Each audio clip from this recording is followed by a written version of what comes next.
Hello everyone, welcome to our YouTube channel. आज हम बात करेंगे डेटा स्टोरेज की। तो डेटा स्टोरेज तो सबको ही पता है कि जो भी हम अपना इलेक्ट्रॉनिक डेटा होता है उसको स्टोर करते हैं किसी ना किसी डिवाइस पे। तो वो अलग अलग टाइप्स के डेटा स्टोरेज होते हैं, तो आज हम उन्हीं को पढ़ने वाले हैं। तो स्टोरेज सिस्टम जो है आजकल के मॉडर्न टाइम में डे कंप्यूटिंग के लिए हम यूज़ करते हैं, ठीक है। और जितने भी हमारे पास कंप्यूटिंग प्लेटफॉर्म्स होते हैं, ठीक है, चाहे वो हैंड हेल्ड हो, ठीक है, चाहे वो सुपर कंप्यूटर्स हों, सबके अंदर टेम्पररी और परमानेंटली स्टोरेज डिवाइसेस लगे होते हैं जिन्हें हम डे बाई डे यूज़ करते हैं। और जो भी हम डेटा स्टोर करते हैं वो बिगिनिंग हुई थी, स्टार्टिंग हुई थी एक पंच कार्ड से, ठीक है। एक पंच कार्ड पहले आया करता है, जैसे कि अभी तो हम पेन ड्राइव यूज़ कर रहे हैं या हार्ड ड्राइव या एसएसडी तक पहुंच गया, लेकिन स्टार्टिंग में जब डेटा स्टोरेज की बात हुई थी स्टार्ट, तो हम पंच ड्राइव से स्टार्ट हुए थे। और पंच ड्राइव का जो डेटा स्टोरेज की जो कैपेसिटी थी वो सिर्फ फ्यू बाइट्स थी, लेकिन आजकल के टाइम पे हम देख रहे हैं तब तो काफ़ी काफ़ी टेराबाइट्स तक लिमिट पहुंच गई है। और क्लाउड की बात करें तो इस अनलिमिटेड क्लाउड पर तो आप कितना भी डेटा स्टोर कर सकते हो। तो ये अलग अलग चीज़ें हैं। तो जब स्टार्टिंग में आया था तो कुछ बाइट्स से स्टार्ट हुआ था, और आज टेराबाइट्स। आजकल हम नॉर्मल कंप्यूटर बाई करते हैं, लैपटॉप बाई करते हैं, तो उसमें भी हमारे पास क्या होता है, हमारे पास मिनिमम 1 TB 1 TB यानी कि 1000 GB। उसको हम बाइट्स में कन्वर्ट करेंगे तो इट्स वेरी हाई अमाउंट, ठीक है। तो ये सारे वैल्यूज़ आजकल हम स्टोर करते हैं। इसके अलावा अगर हम डेटा स्टोरेज की बात करते हैं तो ये एक तरह का डिवाइस है जो कि डेटा स्टोर करने के लिए कैपेबल होता है, ठीक है। और ये अलग अलग फॉर्म में होता है। मास डिवाइसेस हम इसको बोल सकते हैं, जैसे कि एक डिस्क की फॉर्म में, टेप ड्राइव्स की फॉर्म में, अलग अलग, ठीक है। तो यही हम हैं। और आजकल के जो भी हमारे डेटाज हैं मोस्टली वो इलेक्ट्रोमैग्नेटिक के थ्रू स्टोर होता है, ठीक है, या ऑप्टिकल फॉर्म में स्टोर होता है। जैसे हमारे पास हार्ड ड्राइव है, हार्ड ड्राइव के अंदर जो डेटा फीड होता है, स्टोर होता है, वो इलेक्ट्रोमैग्नेटिक फॉर्म में स्टोर होता है। लेकिन जो हमारे पास सीडीज होती हैं, डीवीडीज होती हैं, उसके अंदर ऑप्टिकल फॉर्म में डेटा स्टोर होता है, ठीक है। तो ये सारी चीज़ें हैं, और हमारे पास और भी अलग अलग चीज़ें हैं, इनके हम डिटेल में बात करेंगे, ठीक है। जो भी हमारे पास कंपोनेंट्स होते हैं उनके डिवाइसेस, रिकॉर्डिंग मीडियाज, ठीक है, डिजिटल डेटा, इन सबको हम यूज़ करते हैं to store in the digital data storage. अब कंप्यूटर स्टोरेज जो मेनली हम डिफाइन करते हैं, उसे कैसे बताते हैं कि जब कोई भी एक डिवाइस या मीडिया स्टोर डेटा को स्टोर करता है एक लॉन्ग टाइम के लिए, और ताकि हम उसे बाद में भी यूज़ कर सके, ठीक है। तो उसको हम बोलेंगे एक स्टोरेज, ताकि हमने आज डेटा स्टोर किया है और आज हमने डेटा स्टोर करके रख लिया, और हम उसे लॉन्ग टाइम के बाद, ठीक, after some times like few years, few months, few days, कभी हम एक्सेस करेंगे तो हम वापस से डेटा रिट्रीव कर सकते हैं, वापस से डेटा यूज़ कर सकते हैं, ठीक है। तो इसीलिए हम ज़्यादातर कंप्यूटर स्टोरेज डिवाइसेस यूज़ करते हैं। तो यही हमारा मेन पर्पज़ है किसी भी डेटा स्टोरेज मीडिया को यूज़ करने के लिए, ठीक है। अब इसके अंदर भी हम कई सारी अलग अलग चीज़ें हैं, 3 लेवल पे हम इसको पढ़ते हैं डेटा स्टोरेज को। एक है यूनिट स्टोरेज, एक है नेटवर्क स्टोरेज, और एक है लार्ज स्केल डेटा स्टोरेज। आज हम बेसिकली यूनिट स्टोरेज पढ़ने वाले हैं, और फिर हम इनको भी डिटेल में पढ़ेंगे, नेटवर्क और लार्ज स्केल को भी फर्दर। बट आज हमारा टॉपिक मेनली यूनिट स्टोरेज के आसपास रहेगा, और आज हम इसी को डिस्कस करने वाले हैं। तो सबसे पहले यूनिट स्टोरेज हम बात करते हैं, तो इसकी क्लासिफिकेशन अलग अलग टाइप्स में हुई है, जैसे कि लाइक प्राइमरी और secondary and tertiary storage, volatile and non-volatile storage, read-only and writable storage, random access and sequential access storage, magnetic storage, optical storage and semiconductor storage। तो ये अलग अलग टाइप्स हैं, हम इनको फर्दर डिटेल में एलाबरेट करते हैं वन बाय वन। तो सबसे पहले बात करते हैं primary, secondary and tertiary storage, ठीक है। तो क्या है हमारे प्राइमरी स्टोरेज। तो प्राइमरी स्टोरेज की अगर हम बात करें तो primary storage is the storage devices that is directly connected to the CPU and store data temporarily during execution, that is CPU, ठीक है। तो प्राइमरी स्टोरेज में क्या, सीपीयू हमारे साथ एक्सेस होता है, सीपीयू हमारे साथ कनेक्टेड होता है, और कोई भी ऐसी चीज़ जो कि डायरेक्टली सीपीयू के साथ कनेक्टेड होती है, ठीक है, उसी को हम प्राइमरी मेमोरी बोलते हैं। जैसे कि लाइक हमारे पास रैम है, ठीक है, सीपीयू रजिस्टर्स है, कैश मेमोरीज है, ठीक है।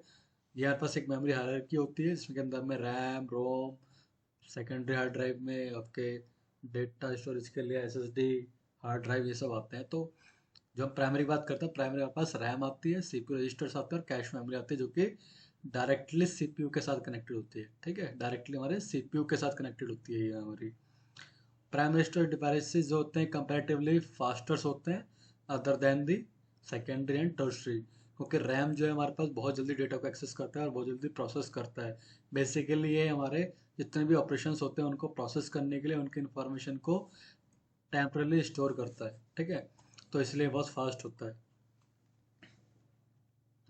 उसके बाद जो सेकेंडरी स्टोरेज है वो डायरेक्टली एक्सेसिबल नहीं होता है बाय द प्रोसेसर, ठीक है। अगर हम बात करेंगे, यहाँ पे हमने मेंशन किया हुआ है बोल्ड से, ठीक है। तो इस not directly accessible by the processor, but हम इसको यूज़ करते हैं for permanent storage of data के लिए, ठीक है। हम इसको परमानेंट डेटा स्टोरेज के लिए हम इसको यूज़ करते हैं। और इसमें और ये नॉन वोलेटाइल होता है, ठीक है। नॉन वोलेटाइल मतलब कि हम इसमें स्टोर करते हैं लॉन्ग टाइम के लिए। वोलेटाइल में डेटा जब हम सिस्टम को रिस्टार्ट करते हैं डिसेबल हो जाता है, ठीक है। फिर से नया डेटा राइट करना पड़ता है, रीड करना पड़ता है। लेकिन जो सेकेंडरी मेमोरी या सेकेंडरी स्टोरेज होता है उसके अंदर डेटा लॉन्ग टाइम के लिए स्टोर होता है। जब हम शट डाउन भी कर देंगे और फिर रिस्टार्ट करेंगे सिस्टम को तब भी वो डेटा वहीं पर रहेगा। तो डेट इज़ नॉन वॉलेटाइल, ठीक है। तो सेकेंडरी स्टोरेज डिवाइसेस जो हैं वो कनेक्टेड होते हैं to the storage controller and CPU, ठीक है। और वो आपस में एक दूसरे से बात करके उसी दूसरे को ऑर्डर करते हैं to access the information from the secondary devices. तो यही है इसके अंदर बेसिकली जो हमारे पॉपुलर एग्जांपल हैं सेकेंडरी डिवाइसेस के, वो है हमारे hard disk, CD, ROM, DVD, ठीक है, ROM, USB, mass storage, floppy, ठीक है। ये सब कैटेगरीज जो हैं। और इन्हीं को हम जो भी सेकेंडरी डिवाइसेस होते हैं, सेकेंडरी स्टोरेज डिवाइसेस हम जिसे बोलते हैं, वो बेसिकली उसे हम मास स्टोरेज भी बोल सकते हैं कि ये बहुत ज़्यादा हाई कैम अमाउंट में या हाई कैपेसिटी में डेटा को स्टोरेज करते हैं लास्ट टाइम के लिए। अब in contrast to the primary and secondary storage, tertiary storage may not be directly connected to the CPU or to the computer itself. Tertiary storage mechanism usually used for the storage large volume of the data such as backups, ठीक है। तो tertiary storage की हम बात करेंगे तो directly computer से connected नहीं है, सीपीयू से कनेक्टेड नहीं है। एक तरह का जब हम डेटा बैकअप करते हैं, जैसे कि आप जीमेल अकाउंट है, ठीक है। तो आप जीमेल अकाउंट पर अपने फोटोज़ का बैकअप बनाते हो, तो वो भी एक तरह का स्टोरेज ही है ना। लेकिन वो क्या है, वो डायरेक्टली कनेक्टेड नहीं है आपके फ़ोन पे, ठीक है। कोई फिजिकली कोई स्टोरेज नहीं है। वो एक क्या कहते हैं हम, क्लाउड, ठीक है। तो क्लाउड स्टोरेज हम कह सकते हैं इसको एक तरह से। तो टर्शरी डेटा वही होता है, ठीक है। और इसमें जो मैकेनिज्म यूज़ होता है बेसिकली टर्शरी स्टोरेज इन्वॉल्व होते हैं। और large number of removal mass storage devices stacked as a library, ठीक है। तो ये सारी चीज़ें हैं और इन्हीं लाइब्रेरीज का हम यूज़ करते हैं टू स्टोर आवर डेटा, ठीक है। और इसके अंदर में जो डेटा जो होता है वो स्लोएस्ट होता है as compare to secondary data, ठीक है। और इसके अंदर बहुत ज़्यादा लार्जेस्ट कैपेसिटी, बिगेस्ट कैपेसिटी, मतलब हम इसको बियॉन्ड आप सोच भी सकते हैं, हम बहुत ज़्यादा डेटा इसके अंदर स्टोर कर सकते हैं। अब volatile and non volatile memories या स्टोरेज, ठीक है। तो वोलेटाइल और नॉन वोलेटाइल स्टोरेज में क्या डिफरेंसेस है। वोलेटाइल स्टोरेज जो होते हैं वो, जैसे कि हमारे पास रैम है, ठीक है। रैम हमारे पास वोलेटाइल है। अगर मैं आपको समझाऊं तो रैम में क्या होता है कि जब हम कोई भी ऑपरेशंस रन करते हैं, ठीक है, जब हम कोई भी ऑपरेशन रन करते हैं कंप्यूटर, लाइक आप एक वर्ड फाइल राइट कर रहे हो, ठीक है। आपने एक वर्ड फाइल राइट करते हो, किस पे लिखा जा रहा है, रैम पर लिखा जाता है, ठीक है। और इसको हम बोलते हैं वॉलेटाइल मेमोरीज। तो जब आप वर्ड फाइल लिख रहे हो और आप उसको अगर शेयर ना करो, ठीक है, तो जब आप कंप्यूटर को रीस्टार्ट करोगे तो वो वर्ड फाइल गायब हो जाएगी, ठीक है। आपको फिर से वो वर्ड फाइल आपको राइट करनी पड़ेगी, ठीक है। तो ये प्रॉब्लम आती है इसके अंदर। तो ये हमारा क्या होता है, वॉलेटाइल होता है कि डिसअपीयर होता है रीस्टार्ट पे। लेकिन नॉन वॉलेटाइल में क्या होता है कि आप कितनी बार भी रीस्टार्ट कर ले आपका डेटा स्टोर रहेगा। जो भी आप आपके ड्राइव्स होते हैं like C drive, D drive, ठीक है, या फर्दर आप जो भी ड्राइव करते हो, जो मूवीज़ वगैरह डाउनलोड करके रखते हो, तो वो आपके नॉन वोलेटाइल स्टोरेज में स्टोर होता है। लेकिन जब आप उनको एक्सेस करते हो तो वो आपके नॉन वोलेटाइल में, सॉरी, वोलेटाइल में एक्सेस होता है। लाइक अगर आपका वॉलेट नॉन वोलेटाइल में कोई मूवी रखी हुई है, ठीक है, नॉन वोलेटाइल के अंदर कोई मूवी आपने रखी हुई है और उस मूवी को आप एक्सेस करते हो, चलाते हो, तो वो आपके रैम पर चलेगा और रैम पर आ जाएगा और रैम पर वो चलेगी मूवी।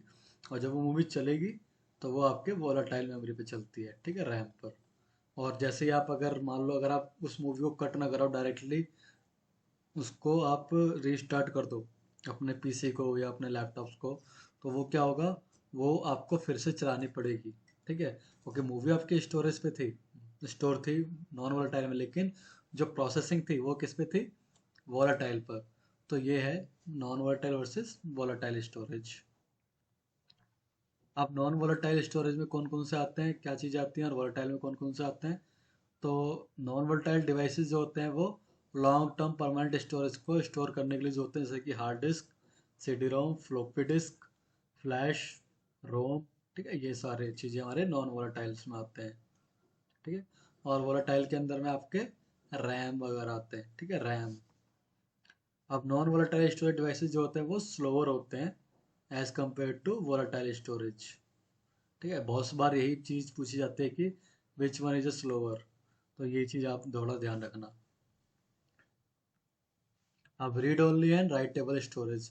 अब कुछ स्टोरेज डिवाइसेस जो होते हैं सिर्फ रीड ओनली के लिए होते हैं, मतलब आप उसको सिर्फ रीड कर सकते हो, उस पर आप कुछ राइट नहीं कर सकते, कुछ भेज नहीं सकते, जैसे कि कुछ सी डी रोम्स। ठीक है, जो आप सी डी कैसेट्स होती हैं आपकी ना, आप सी डी को क्या करते हो, उसे सिर्फ रीड कर सकते हो। जब आप पहले मूवीज़ वगैरह देखा करते थे वीएलसी प्लेयर में, सॉरी वीएलसी कह रहा हूँ मैं, जो आपके सीडी ड्राइव्स लगा करके मूवी देखा करते थे ना वीसीआर वगैरह में, तो उसमें क्या होता था, हम सीडी लगाते थे सिर्फ मूवीज को देखने के लिए, यानी कि रीड करने के लिए बस।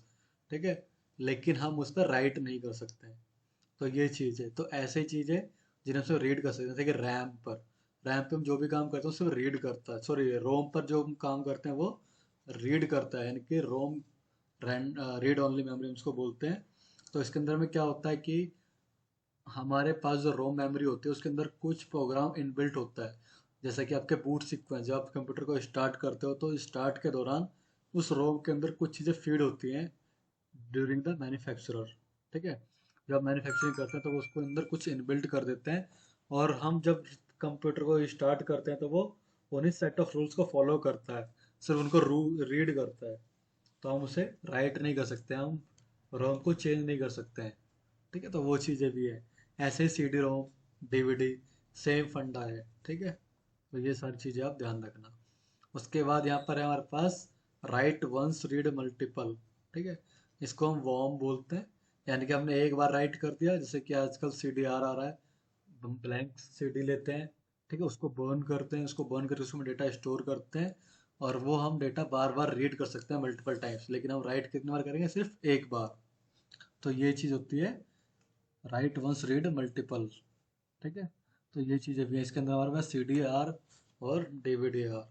ये आप याद रखना, कई बार यही एग्जाम्पल नेट के एग्जाम में पूछा जाता है कि वॉर्म क्या है। ठीक है, तो ये चीज़ आप ध्यान रखना, ये कैटेगरीज। उसके बाद random access and sequential access memory. ठीक है, अब रैंडम एक्सेस स्टोरेज डिवाइसेस क्या करता है, वो आपके डेटा की लोकेशंस को रिट्रीव करने में, ठीक है, सेम अमाउंट ऑफ टाइम में, यानी कि आप जब डेटा को लोकेट करते हो वो सेम एग्जैक्ट टाइम में ही वो डेटा को लोकेट करता है। ठीक है, और फिर उसको प्रोसेस करता है। ठीक है, लेकिन जब सीक्वेंशियल एक्सेस स्टोरेज डिवाइसेस की हम बात करते हैं तो वो क्या करता है कि यहाँ पर accessed in the sequential manner, यानी कि अगर हम बात करें कि हमारे पास एक डेटा है यहाँ पर, ठीक है, मान लो यहाँ पर मल्टीपल डेटा है हमारे पास, यहाँ पे हमने सही सारे सेक्टर्स बना दिए, एक सीक्वेंस बना दिया, यहाँ पे हमारा डेटा है। ठीक है, तो रैम क्या करेगा, रैम डायरेक्टली इस लोकेशन को एक्सेस करके डेटा को रीड कर लेगा, और इंडिपेंडेंट टू द लोकेशंस होता है। ठीक है, प्रीवियस जो भी चीज़ें हैं उसके लोकेशन से इंडिपेंडेंट होता है, उसको ये सब एक्सेस नहीं करके आना पड़ेगा। लेकिन सीक्वेंशियल में क्या होता है, वो डिपेंडेंट होता है on the location of last accessed. जो आपने उसको लास्टली एक्सेस किया है तब वो कौन सा डेटा था, ठीक है, उस पर डिपेंड करता है। तो सीक्वेंशियल वो क्या करेगा, यहाँ से मूव होते हुए होते होते यहाँ तक जाएगा, फिर उसको रीड करेगा। तो ये सीक्वेंशियल है। सीक्वेंशियल स्लो काम करता है as compare to random access.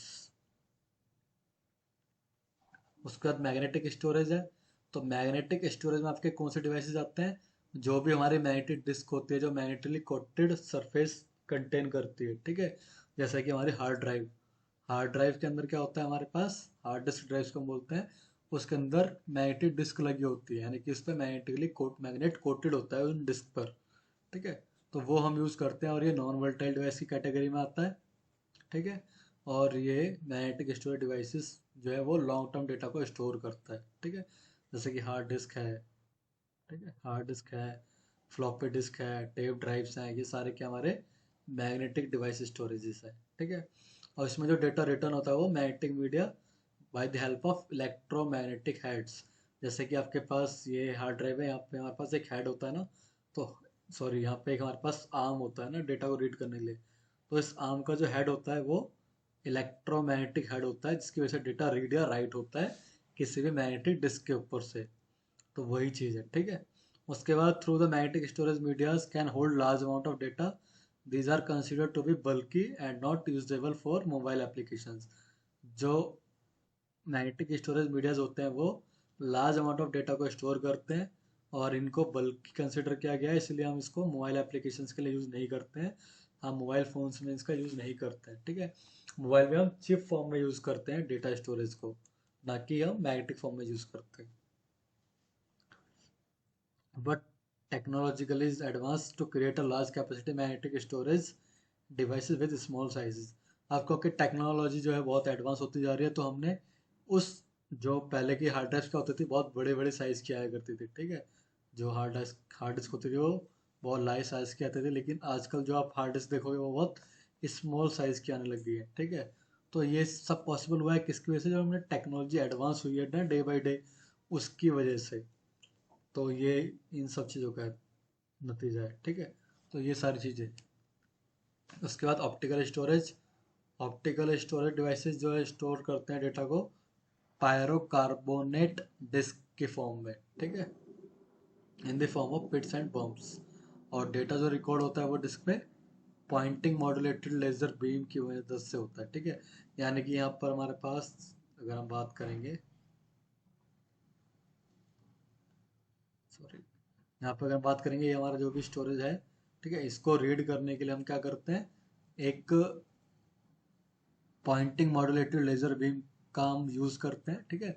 जो भी हमारे सीडी राइटर्स होते हैं, सीडी ड्राइव्स को रीड करने वाले होते हैं, वो यहाँ पर एक लेजर बीम को मॉड्यूलेट करते हैं टूवर्ड्स द सीडी, ठीक है, या डिस्क, जिसकी मदद से हम डेटा को राइट या फिर इसको हम रीड करते हैं, ठीक है।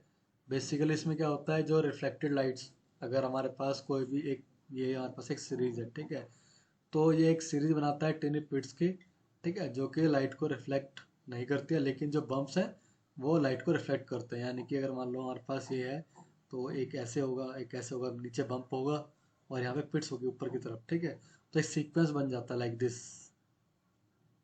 तो जो बम्प्स होंगे वो लाइट को रिफ्लेक्ट करेंगे, और जो पिट्स होंगे वो लाइट को रिफ्लेक्ट नहीं करेंगे, ठीक है। तो यही चीज़ है, और फिर इन्हीं के बेसिस पे हम डेटा को रीड करते हैं और उसको सॉल्व करते हैं, ठीक है। तो ये सारा प्रोसेस होता है ऑप्टिकल स्टोरेज डिवाइसेस में। सेमीकंडक्टर स्टोरेज डिवाइसेस की अगर हम बात करेंगे तो इसमें क्या होता है, सेमीकंडक्टर स्टोरेज डिवाइसेस में हम ईपीरोम, ठीक है, फ्लैश या रैम, इन सब का यूज़ करते हैं।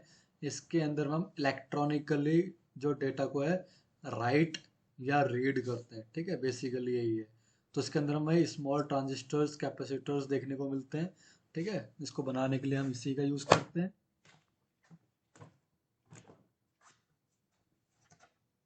सॉरी। और इसके अंदर में हमारे पास ये भी हमारा क्या है, वोलाटाइल सेमीकंडक्टर स्टोरेज होता है ये भी, ठीक है। और नॉन वोलाटाइल सेमीकंडक्टर स्टोरेज भी होता है, ठीक है, दोनों कंडीशंस में आता है। अगर हम रैम यूज़ कर रहे हैं सेमीकंडक्टर तो हम वोलाटाइल बोलेंगे, और फ्लैश यूज़ कर रहे हैं या ईपी रोम वगैरह यूज़ करते हैं तो हम नॉन वोलाटाइल्स बोलेंगे, ठीक है। और यही सारी चीज़ें हमारी हो गई हैं यूनिट स्टोरेज में, ठीक है। फर्दर हम बाकी के दो टाइप्स डिस्कस करेंगे नेक्स्ट टाइम, नेक्स्ट वीडियो में। तो अगर आपको भी कोई डाउट है तो आप कमेंट कर सकते हो, ठीक है। और बाकी के दो टाइप्स को देखने के लिए आप चैनल को सब्सक्राइब कर लो, ताकि जब भी हम वो वीडियो को अपलोड करें तो आपको उसकी नोटिफिकेशन मिल जाए और आप उस वीडियो को वॉच कर सकें। Thank you for watching this video.